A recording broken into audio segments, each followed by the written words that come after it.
Senador Hamilton Mourão, muito boa noite. Essa é uma entrevista que ocorre num dia muito especial, dia aqui de aniversário do programa Oeste Sem Filtro, e justamente para falar de um tema que nos é tão caro, senador. Nós publicamos aqui 8 capas na nossa revista digital, alertando que uma tragédia poderia acontecer em relação aos presos do 8 de janeiro. Infelizmente, nesta segunda-feira, Clériston da Cunha morreu sob a custódia do Estado. E nós precisamos falar sobre isso. Eu agradeço muito a sua disponibilidade em conversar conosco hoje. O senhor é autor do projeto de lei 5064, que propõe, então, anistia aos acusados do 8 de janeiro. E eu gostaria que o senhor compartilhasse com quem nos acompanha a justificativa por que o senhor propôs esse projeto de lei e a quem ele pode alcançar, a quem ele pode beneficiar. Muito boa noite, senador, seja bem-vindo. Boa noite, Paula, boa noite a todas as amigas e amigos que estão acompanhando, essa edição do Oeste Sem Filtro. Inicialmente, meus cumprimentos por completarem um ano e a minha satisfação por poder participar, desse aniversário. O nosso projeto de anistia ele é muito claro, ele é a forma que eu encontrei de buscar que essas pessoas que estão sendo acusadas, na minha visão, de forma injusta, tenham condições de voltar a ter a sua vida normal, de voltar a viver em liberdade. A anistia é uma tradição brasileira. Se a gente faz uma análise de toda a nossa história, nós vamos ver N projetos que aconteceram em acontecimentos extremamente graves, totalmente distintos da gravidade que se quer dar por meio de narrativas ao 8 de janeiro, e ele abrange exatamente aquelas pessoas que simplesmente participaram de uma marcha, de uma manifestação, e não aquelas que o Estado tenha capacidade efetiva de comprovar que se envolveram em baderna, em quebra-quebra e em depredação do patrimônio público. Senador, eu vou abrir a rodada para as perguntas dos nossos comentaristas. Ana Paula Henke, eu tenho uma pergunta para o senhor também. Muito boa noite, senador. Obrigada pela entrevista. Senador, uma semana difícil, com uma morte, depois de tudo que o brasileiro viu. Hoje, muitos brasileiros perguntam, mesmo se essa anistia passar no Senado, o que acontece se o Supremo Tribunal Federal resolver, mais uma vez, como nós estamos vendo, com prerrogativas da Câmara, do Senado, interferir numa prerrogativa do Legislativo e cancelar, com as canetadas que estamos acostumados a ver, esse projeto do senhor?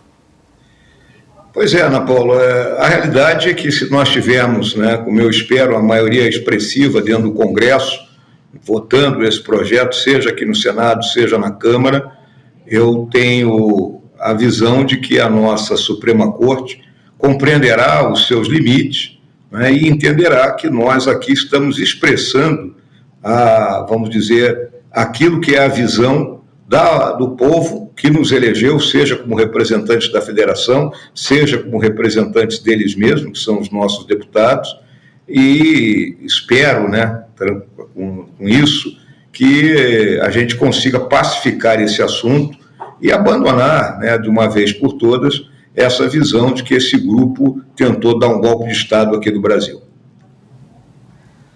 Senador, agora Adalberto Piotto também vai fazer uma pergunta para o senhor.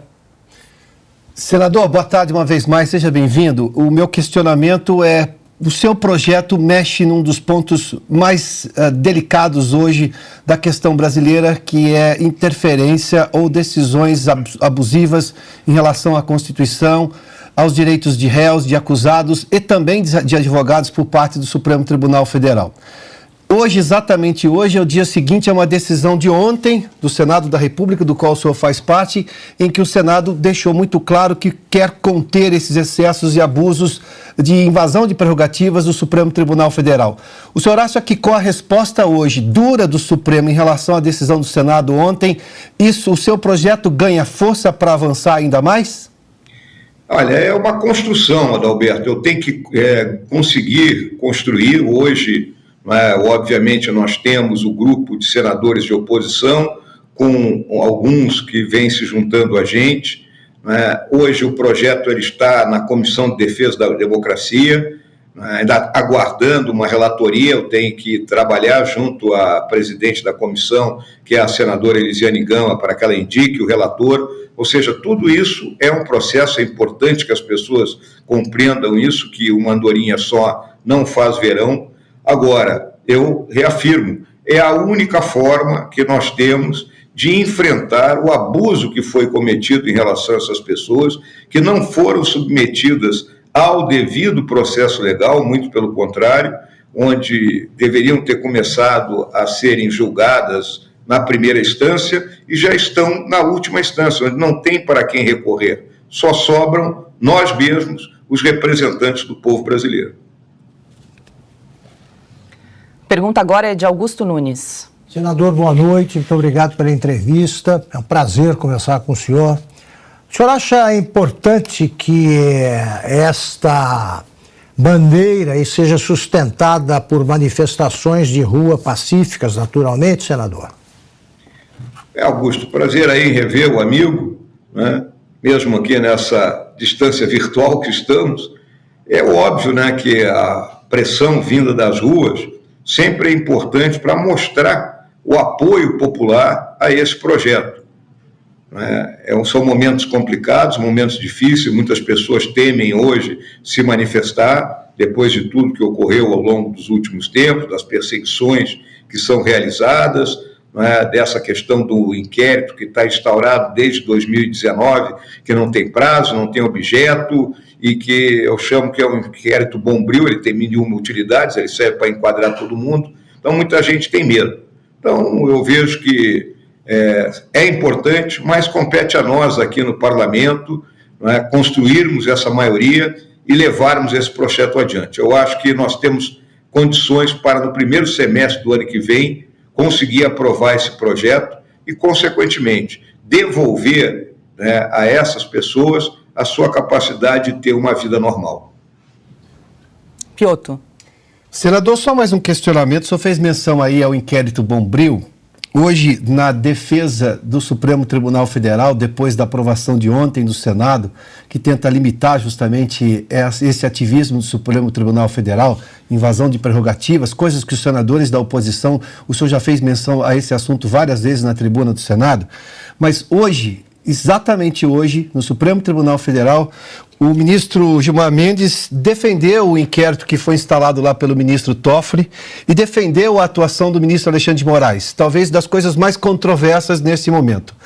Diante dessa defesa do Supremo agora, até corporativista por algum ponto de vista, e obviamente a posição do Senado, o senhor acha que o Congresso vai fazer valer? Nós temos agora uma discussão institucional séria no país, o Congresso, digamos, ressurgiu diante da omissão que foi criticada recentemente, sobretudo por posições que eram tomadas pelo presidente do Senado, não mais agora com essa decisão de ontem? Olha, Adalberto, exatamente o que eu comentei na resposta anterior, da construção de uma maioria, foi exatamente o que aconteceu. Isso foi um processo, ele foi sendo construído pouco a pouco, principalmente pelas reações causadas por a questão da decisão do marco temporal, a questão do aborto, a questão da descriminalização das drogas, ou seja, assuntos que não compete à Suprema Corte decidir, mas pura e simplesmente competem ao Parlamento. Então, o Parlamento, pouco a pouco, se deu conta que estava tendo as suas prerrogativas invadidas e o próprio presidente Rodrigo Pacheco compreendeu isso e, com isso, nós chegamos ontem a um resultado que muita gente pensava que não ia acontecer. Deixamos muito claro, nós não queremos abrir um confronto com a Suprema Corte, nós não queremos que as instituições sejam atacadas. O que nós queremos é que o sistema democrático, baseado nos sistemas de peso e contrapeso, no equilíbrio, que cada um saiba o limite da sua autoridade e da sua responsabilidade. Perfeito, senador Hamilton Mourão, muito obrigada pela entrevista, pela sua disponibilidade em conversar conosco nesta quinta-feira. Um bom trabalho para o senhor e uma boa noite.